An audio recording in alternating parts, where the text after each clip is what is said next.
Hey there, fellow bingers. Let's be real. Who hasn't lost a whole weekend to Netflix? It's the ultimate comfort. Just you, your snacks, and endless entertainment. Netflix changed the game. Remember Blockbuster? Yeah, me neither. Netflix took over and they did it fast. But what's their secret sauce? It's simple. Innovation and understanding their audience. And it's a recipe for success. Let's dive in. Remember those little red envelopes? Netflix started small, mailing DVDs. Revolutionary at the time. But they didn't stop there. They saw the future streaming, and boy did they stream. Movies, shows, documentaries, stand-up specials. They had it all.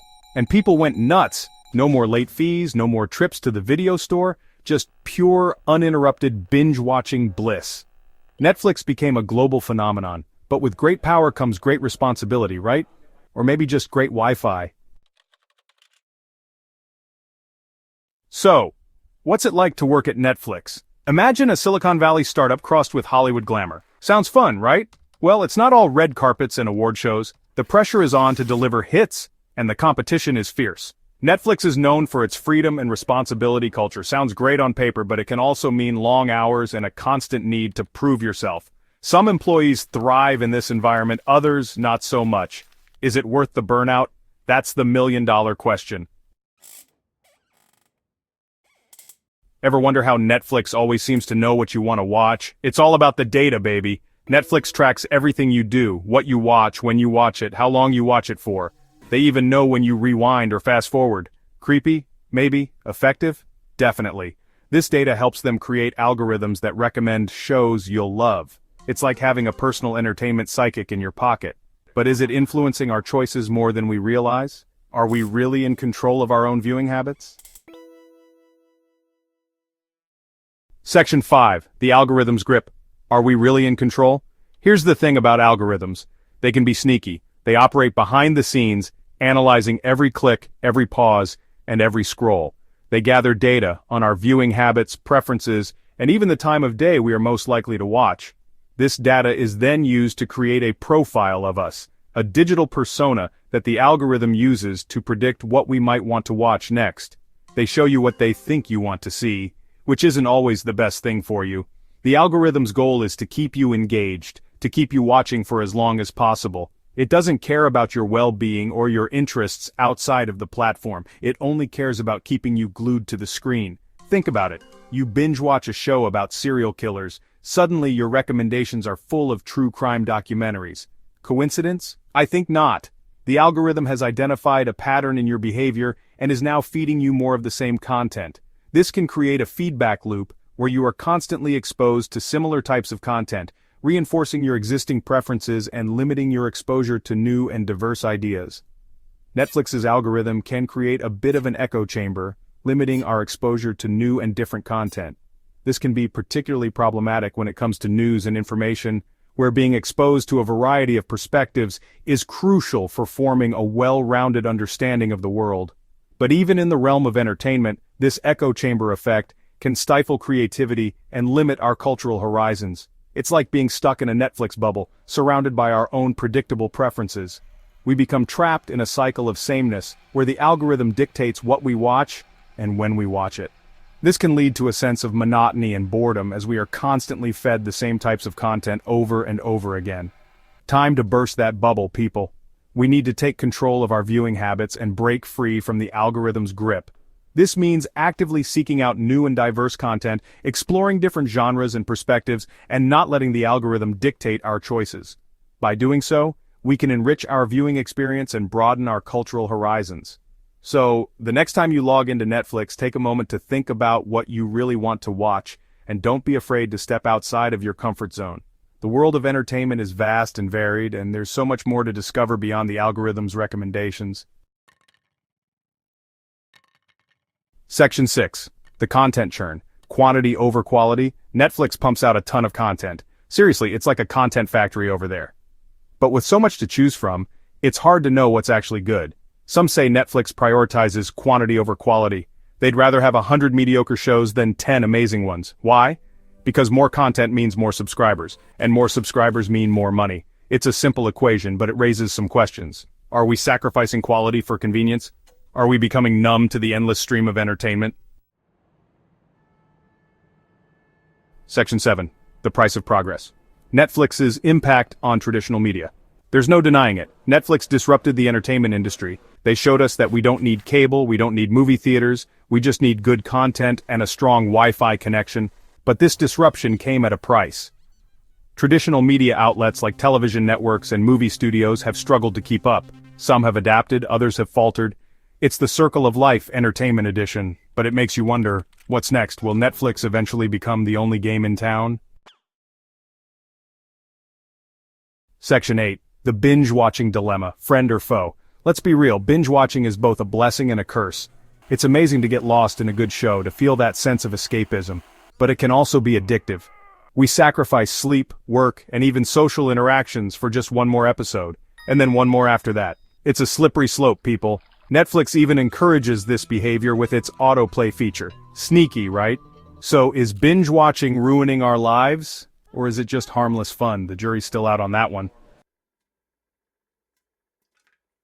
Section 9. Netflix and chill. With a side of guilt, we've all been there. You tell yourself you'll just watch one episode, but then you end up watching 5. It's a familiar scenario for many of us. The allure of the next episode, the cliffhangers, and the autoplay feature make it so easy to lose track of time. And then you feel guilty. Guilty for wasting time, guilty for not being productive, and guilty for choosing a screen over real life. This guilt can be overwhelming, making us question our choices and our ability to manage our time effectively. We often have a long list of tasks that need our attention, and every episode we watch feels like we're pushing those responsibilities further away. The to-do list grows longer, and the sense of accomplishment diminishes.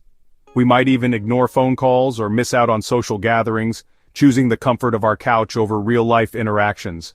This choice can lead to feelings of isolation and regret as we realize we're missing out on meaningful experiences. But why do we feel guilty? Is it because society tells us we should be doing something more important? Or is it because, deep down, we know we're letting the algorithm control our lives? The constant push for productivity and the societal pressure to always be doing something can make relaxation feel like a crime. In our fast-paced world, there's a constant hustle and bustle. We're always on the go, always connected, and always striving to achieve more. This environment makes it difficult to justify taking time for ourselves, even if it's just to watch a show. Or is it because deep down we know we're letting the algorithm control our lives? The sophisticated algorithms of streaming platforms are designed to keep us hooked, feeding us content that aligns with our preferences and viewing habits. It's a cycle that's hard to break.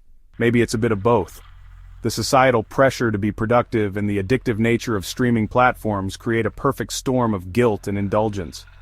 We find ourselves torn between the desire to relax and the need to be productive. Either way, it's time to reclaim our free time and make conscious choices about our entertainment consumption. We need to set boundaries and be mindful of how we spend our time. Turning off the TV or closing the laptop can be the first step towards a more balanced life. By planning activities and engaging in hobbies that bring us joy, we can create a healthier relationship with our screens. Whether it's spending time outdoors, reading a book, or connecting with friends, these activities can enrich our lives and reduce the guilt associated with binge-watching. Let's take control of our time and make choices that align with our values and well-being.